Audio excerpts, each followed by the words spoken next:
All right, everyone, I am excited to introduce my next guest, internationally known impersonator, master of mimicry, the man of a thousand voices, author of People I've Known and Been. Boom, boom, boom. There we go. Still rocking Las Vegas. Please welcome to the show, the legendary Rich Little. How are you? I'm fine. My voice isn't quite up to performing, but it will be by tonight. I've a continual battle with my voice. I think it's the pollen in the air.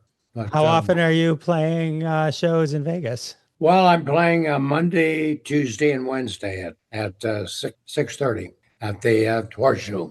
It's I amazing. like it there. I think it's a nice room, and I've been there now, for a few weeks. As long as my voice holds out, I'll stay there as long as I can stand up. Well, hopefully that will be a very long time. I have to say, I enjoyed your book. There's so many great stories in it. Hopefully, we can cover a few. And then I do want to say, I was at I collect vinyl, and I found this, Oh my gosh! the First Family Yeah, Rides Again. I'm in lights again. Yeah, So that's a classic. they keep turning up. People come and see my show, and I don't know where they put them, but they suddenly pull out my some of my recordings that I did years ago. You Yeah, know, you can vinyl's like really hot now, so people are just you can find all these great ones. I found it while looking for The First Family. Found, oh my God, there's a sequel. I didn't Rich Little did a sequel. yeah, that's true. Yeah, that's awesome. So I love all the stories in your book. And did you know Mel Torme before you came from, like, how did you know Mel Torme? Because he's early on your in your story, the I met getting you to the Judy Garland show. I met Mel Torme on a variety show in Toronto, and he was the guest star of the week. And we did the show together in Toronto, and I suddenly realized that he was an authority on movies. I think he knew more about movies than anybody I've ever met. He was an encyclopedia of movies. Incredible. Oh, And that, that's how we struck up a friendship, our connection with movies. and he was part, I know there was a couple writers that you worked with that you talk about, but he was part of the whole Judy Garland connection, which was one of Yeah, your first big yeah. break in the US. Yeah, there were a couple of writers, Frank Pepe and John Aylesworth, that were responsible for getting me on the Garland show along with Mel Torme. And between the three of them, that's how I got on the Garland show. I watched the clip. I love the story about the no pants. That's great. Oh, yeah. But also I love that like they kind of faked out the audience. They did like this promo of guests they wish they had on, but it was you doing all the voices. And then Judy's like, "Oh, by the way, that was all one person doing all those voices." So it's like it was a cool introduction, a cool way to. They got the big pictures of them. I don't know where they got them, but they were impressive. And tonight we're going to have Orson Welles and Jack Benny and George Burns, and they showed the picture. It was quite impressive. Yeah. Yeah, that was really cool. So what was the panic going through your head? I mean, you're about to be with Judy Garland, who's a big deal, right? And then you don't have pants. My manager was getting my trousers pressed a couple of blocks from where we were taping. On the way back to the studio, they slipped off the hanger. So when they I don't know who it was, but when they revealed the pants, there weren't any pants. Everybody was looking up and down the street for my pants, and that would have been great.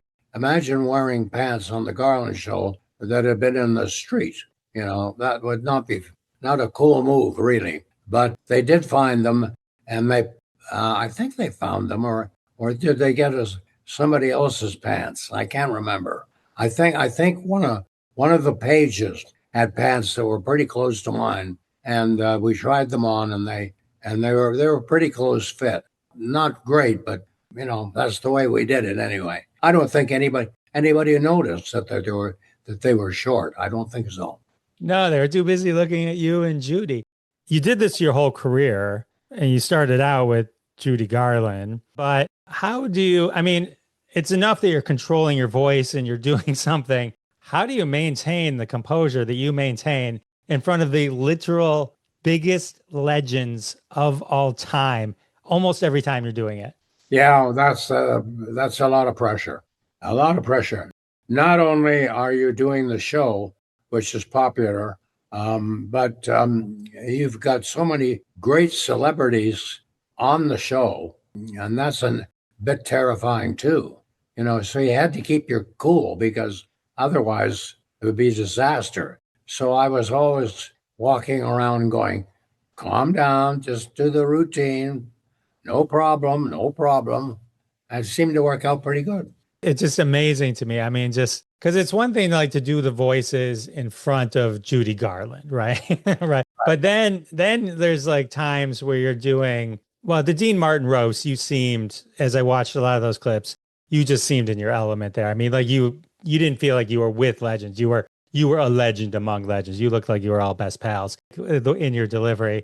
But sometimes you're doing people that are right there, like you're doing George Burns in front of George Burns. You're doing, that's even crazier, right? I mean, it's just like just to get over that in your head. Yeah. And George loved it when I did him.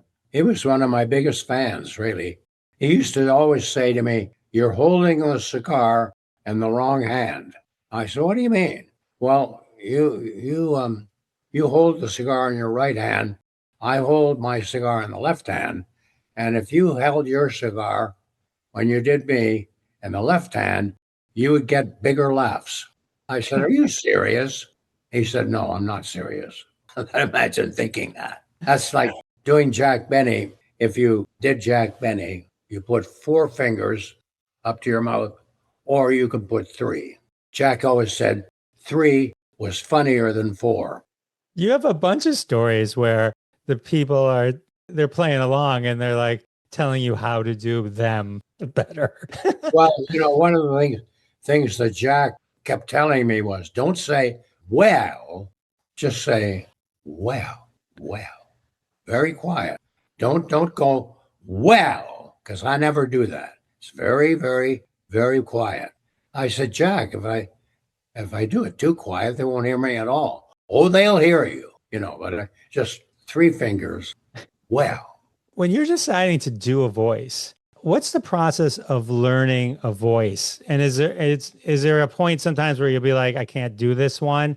Or is there no voice that you can't master one way or another? Oh yeah, there are voices I can't master. I was trying to do Ed McMahon for years, and the only thing I could do with Ed McMahon was, ho ho ho ho ho. I couldn't really do him speaking. Too tough. So I just kind of chuckled the way he did. There are people that are almost impossible to imitate.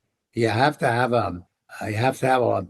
some kind of a sound that distinguishes them from other performers.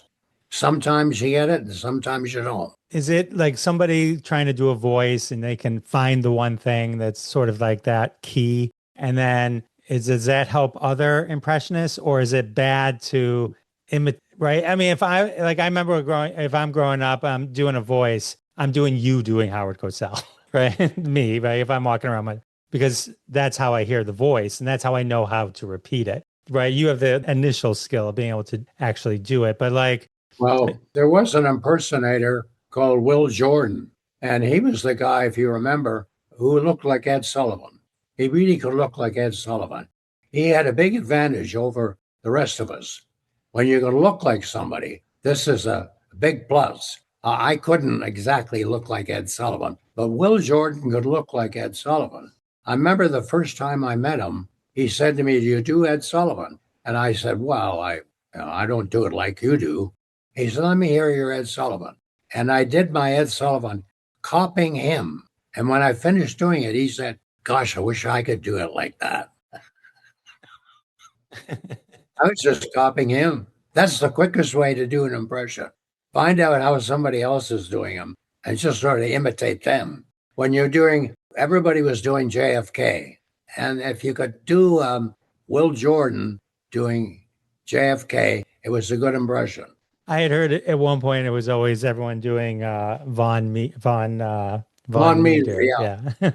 Right. It was Von Meter who did Kennedy. And that's all I think he did. I don't I don't think he did anybody else, did he? I don't think so, but yeah, I mean, it was a good one and done though.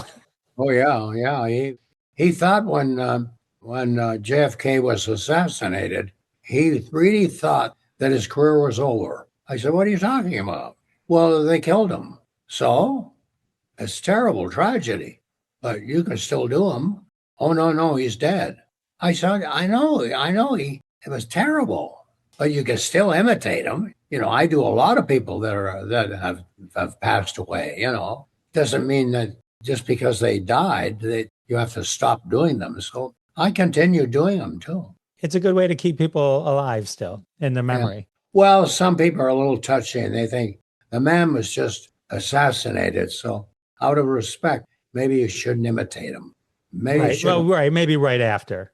right after. Yeah. Poke Uh, fun at somebody who was just killed. That's a good point.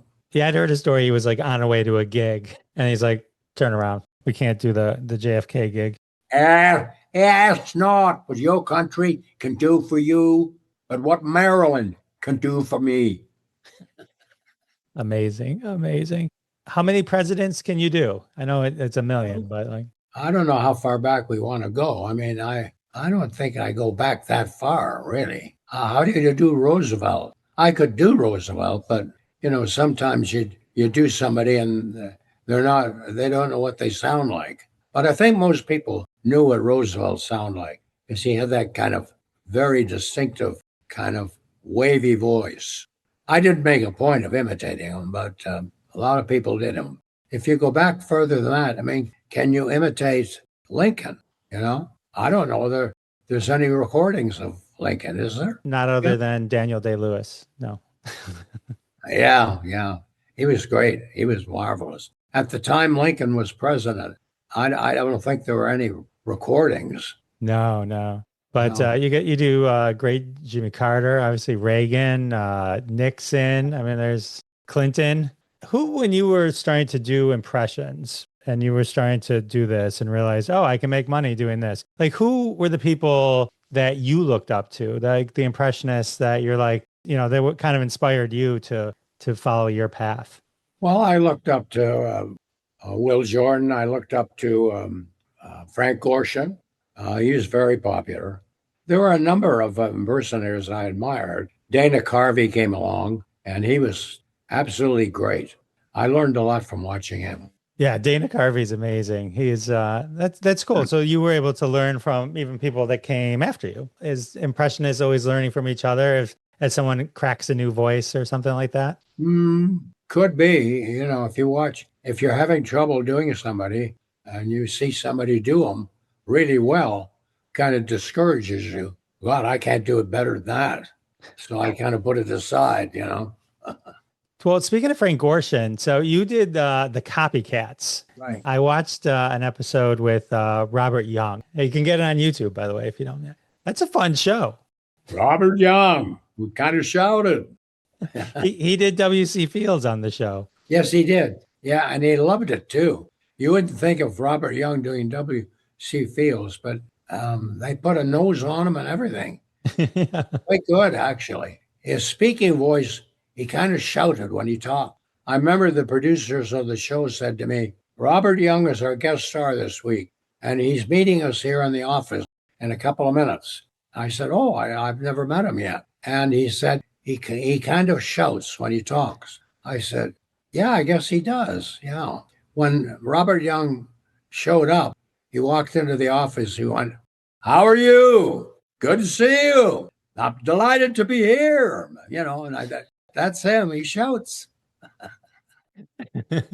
He wants to make sure you can hear him. Yes. But that was a fun show. How many episodes of the Copycats were there? There weren't that many, were there? How many episodes of Copycats? Like a season? I think so, yeah. Would you trade off? Because he would like if Frank does Dean and you wanted to do Dean, would you trade off, or he would own Dean for that show and then that would be? Well, yeah, you left it up to the director or the producer who is going to do what voice and when. Sometimes they'd pick somebody on Copycats who couldn't do a voice that well, and they would assign somebody to do them. And I'd say to myself, gosh, he doesn't do them that well. That's amazing. But that's what they did. And then everybody sort of hung around and was a little upset. Why is George Kirby doing James Mason? Sometimes they would give somebody an assignment to imitate somebody, and they couldn't do them. It was funny to see that. You had to do what the producers wanted, so you couldn't grumble. You just did the best you can. So there's a lot of fun clips. There's a clip I found where Jackie Gleason's introducing you. I'm not sure if it was a Jackie Gleason show, but you're taking potions. And every time you took a potion, it kind of mixed different voices and you would do a voice. That's right. I just made that up. If you took a little Liberace and a little bit of Jimmy Carter, then you got Robert Young. I don't know. It was kind of a phony thing, but people kind of got a kick out of it because we had these little veils and the names were written on them. Robert Young, name was on the bottle. So if you mixed certain voices together, you could make voices. It was totally made up. What? It was made up? No, I know that, but it was still really cool because it's amazing, impressive. Can everyone do it the way you do it, where they just can go into another voice? Because that seems difficult in itself. Yeah.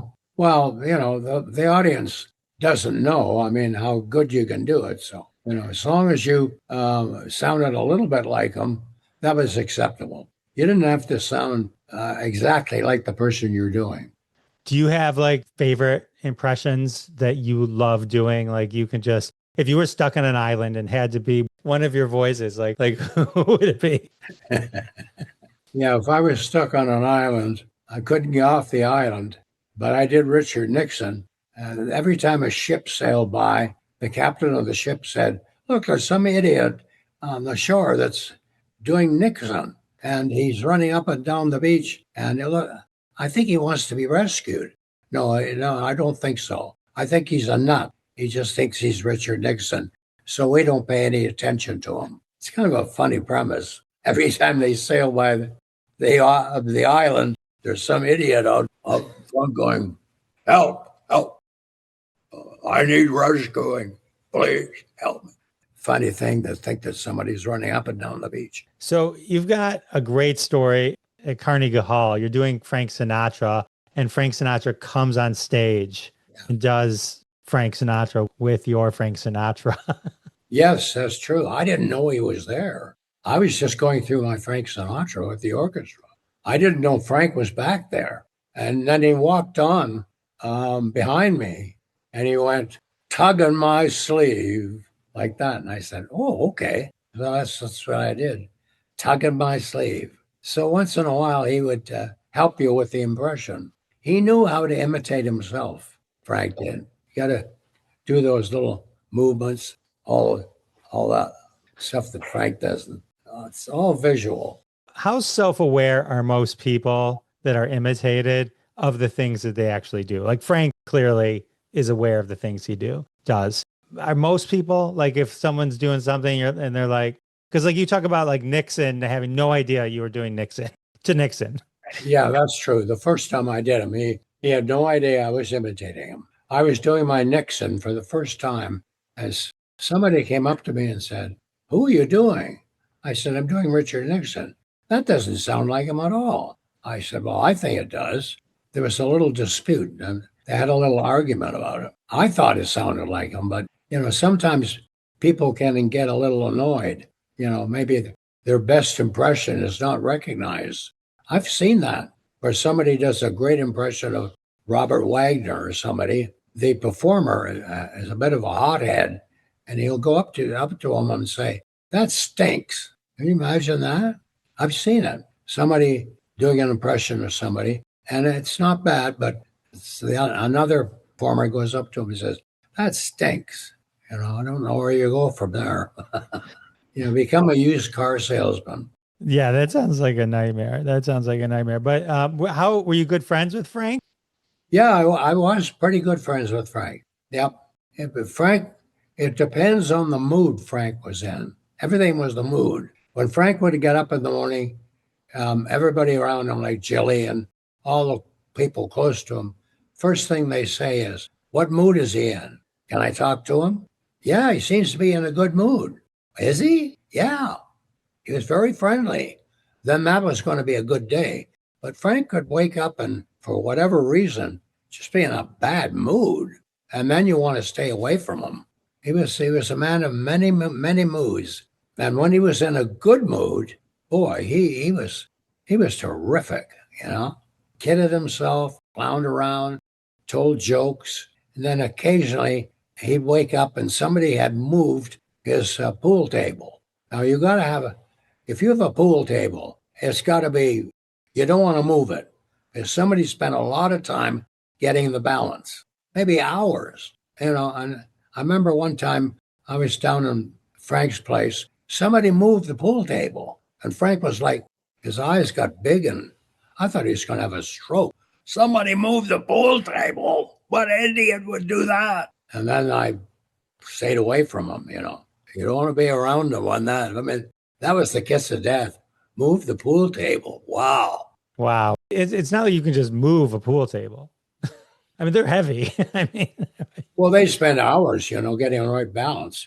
Right. I'm saying, like, you can't just move it. I mean, it's like, it weighs 5,000 pounds. So, all right. Well, hopefully you were on his good side more than ever his bad. But no, I never was on his bad side. I mean, where he was annoyed at me. Did Frank Sinatra have a favorite Rich Little impression? Wow. Like, would he ever ask you, hey, kiddo? I think he liked my Gerald Ford. Okay. Gerald Ford, who had a very monotone voice and talked very simply with not much movement in the needle. He was kind of a boring voice, but he was a nice man. I liked Gerald Ford. You know, you could talk to him about anything. He didn't have any airs or anything. I remember one time he was talking about his football days. I forget who was. I was standing next to Gerald Ford. I can't remember who I was with. They were talking about Gerald Ford's football days, and somebody said to Gerald Ford, "Did you wear a helmet?" And I thought, what a stupid question that is. Holy mackerel, wear a helmet. And I thought, should I back away or what? You know, and that's pretty stupid, right? Did you wear a helmet? No, I just walked out there without my helmet. I think it was a political joke, maybe. Without his helmet. I made a speech last Friday and forgot my helmet. There's a great John Wayne story in the book, and I'm gonna prompt it in a second. As I was just kind of getting ready, and I just happened to start reading the back of your book, I realized, oh, there's a second really great adjacent John Wayne story as well. So first John Wayne story is, which I loved, is you going to, you imitate him and you go to the Laugh-In and he's there and you just want to meet him. Right. You just want to meet him. And it's not going to happen, or it seems like it's not going to happen. And then he calls out to you, right? Yeah. He recognizes you. Hold on there, little. Let me see your impression of me. And I was embarrassed, you know. Let me see it. So I did it in front of him. And everybody got around and were studying it very closely. And I walked the whole way of about 30 feet as John Wayne. And then he looked up to me and he said, well, that's how I walk. Good God, I've been walking like Loretta Young for 50 years. Loretta Young, that's hysterical. That's so funny. So funny. But you had never met him before. Not at that point. So, I mean, so how surreal is it, though? When I'm reading this story, I'm like, you're going there to try and meet him, and he knows who you are. Right. It's crazy. That's awesome. I mean, he knows I do him. Yeah. But that's got to be a moment, right? I mean, that's like John Wayne calls you out of the crowd. I mean, I was just like, I was like, oh, that's just got to be a top 5 moment. Yeah. The other John Wayne thing is in the back of your book, where it says when you became a U.S. citizen in 2010, that at the judge's request, you were sworn in with John Wayne's voice. That's right. After I was sworn in as an American citizen, and I was imitating John Wayne. When I walked out of that courtroom, I thought, well, wait a minute. Did I become an American citizen or did John Wayne become? He's already an American citizen. So I'm confused. Why did I have to go through this procedure?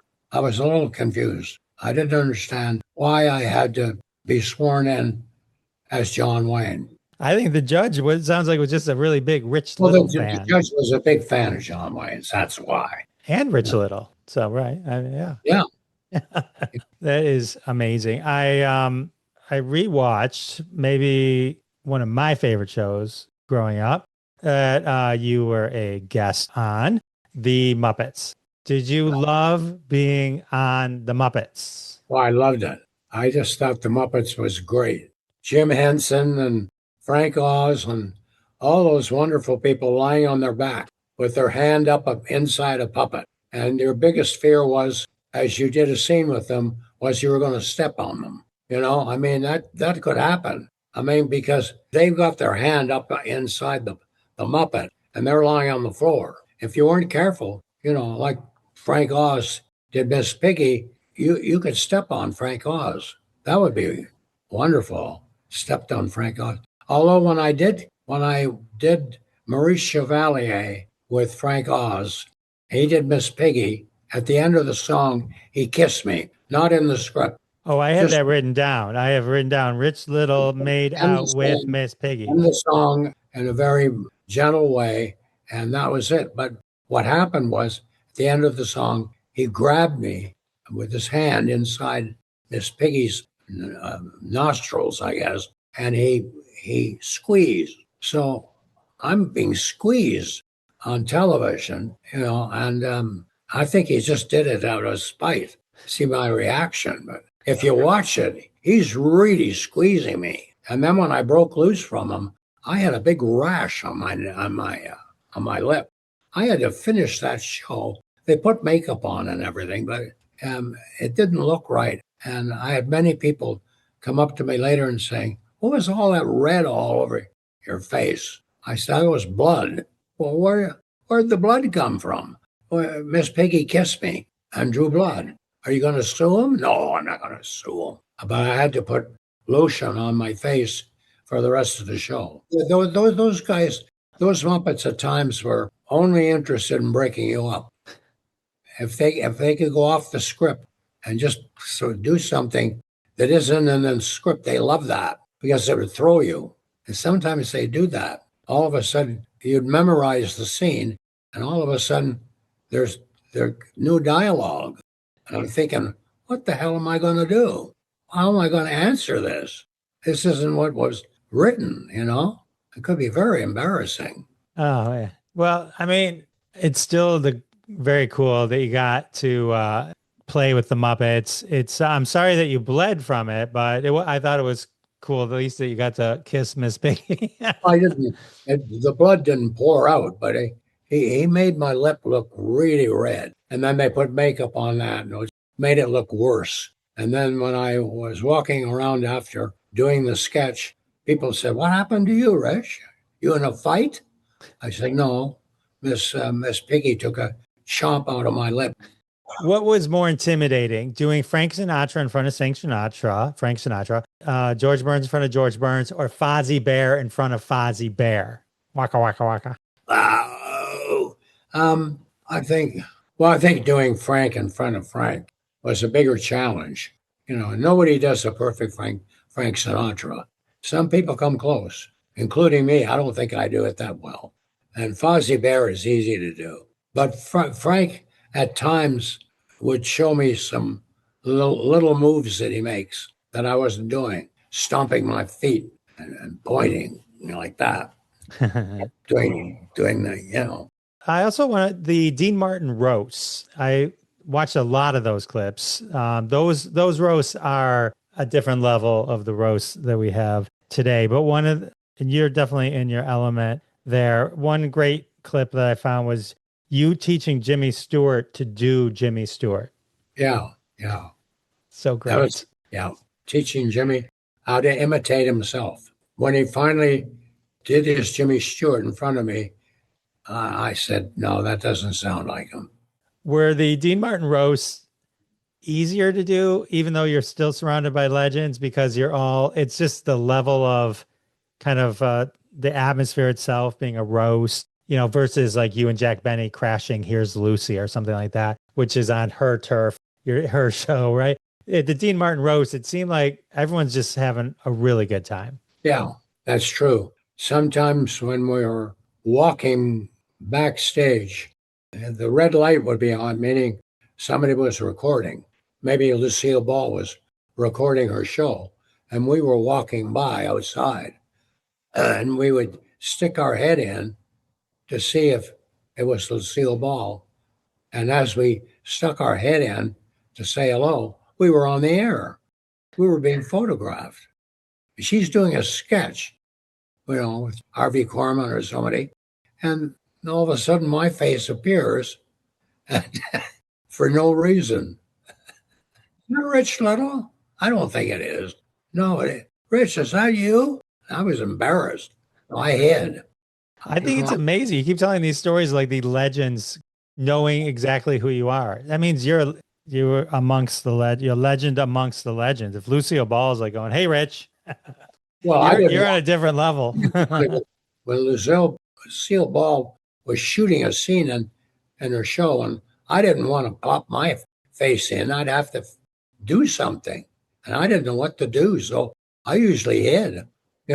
Where's Rich Little? He's behind that potted plant over there. I hid behind a potted plant many times. Amazing. Elf, the TV show Elf. This is sort of Johnny Carson adjacent. He's doing the Tonight Show, and then you're brought in to kind of, was it replace him on his own show in the fake Tonight Show scenario? That was kind of funny. I was watching those clips online as well. I don't remember that. You don't remember Alf? Oh, okay. Well, I remember Alf, but I don't remember doing anything with him. Oh, yeah. He was the Tonight Show with Ed McMahon was in it too. Oh, on the Tonight Show. Yeah, well, I think it was like on the Tonight Show set, Alf was hosting the Tonight Show.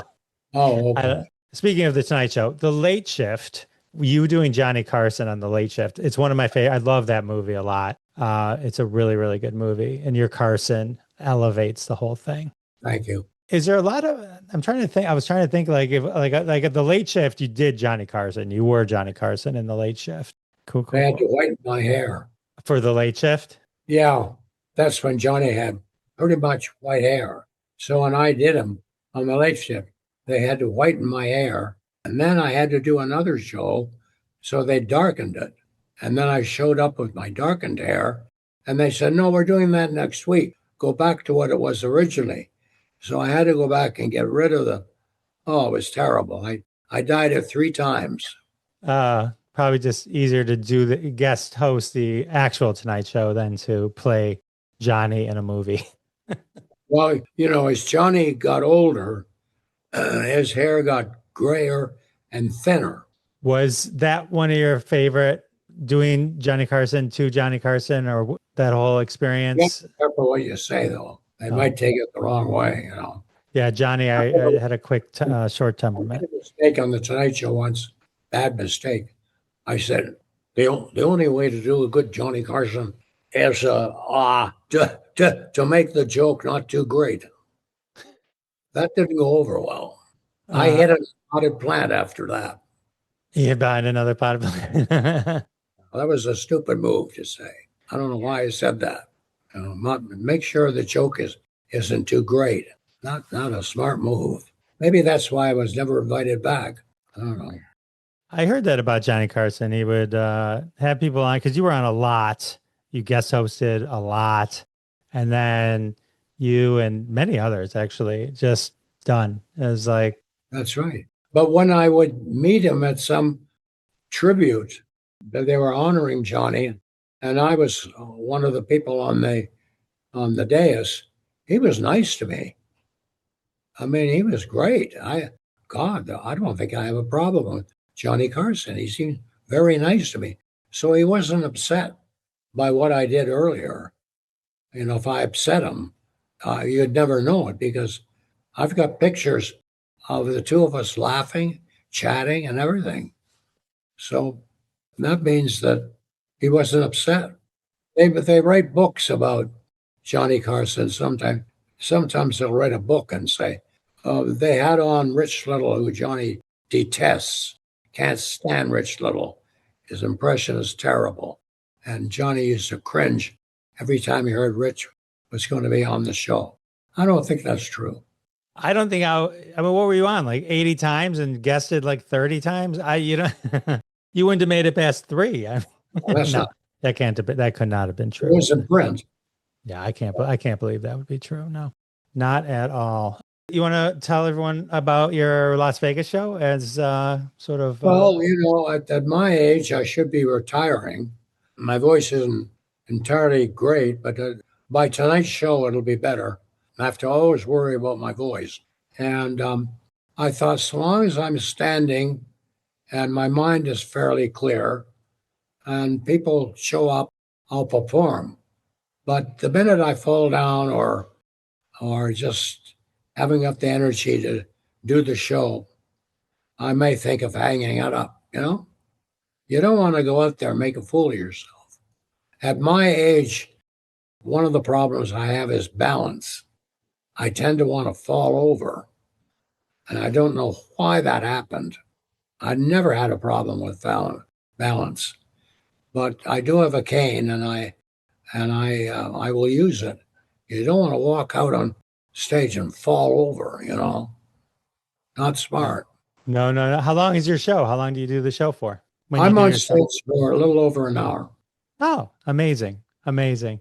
So, and I show a lot of clips from former shows, which is good that I do that because when I show a clip of me with Andy Griffith or somebody, I can relax while they're showing that, so I can sit down. So I'm not performing all the time. Sometimes the clips take up quite a bit of my time on stage. that sounds fun. The Rich Little experience in Las Vegas, Rich Little's book, tons of great stories, a lot of great stories. Rich Little, thank you so much for hanging out with me. Really. I mean, it was like, I got to say, like, every time I'd tell people, like, oh, I'm interviewing Rich Little, they're like, shut up. No way. I'm like, yeah. And I say that it's because a lot of times I'll say someone's name and they'll go, who? Everyone knew exactly. I said Rich Little, and they're like, oh my God. Yeah. There are a lot of people who don't know who I am. Oh, well, I don't want to be friends with them. Young people don't have a clue, Well, I don't hang out with young people.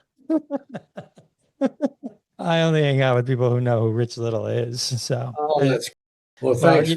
You're awesome. Thank you for hanging out with me.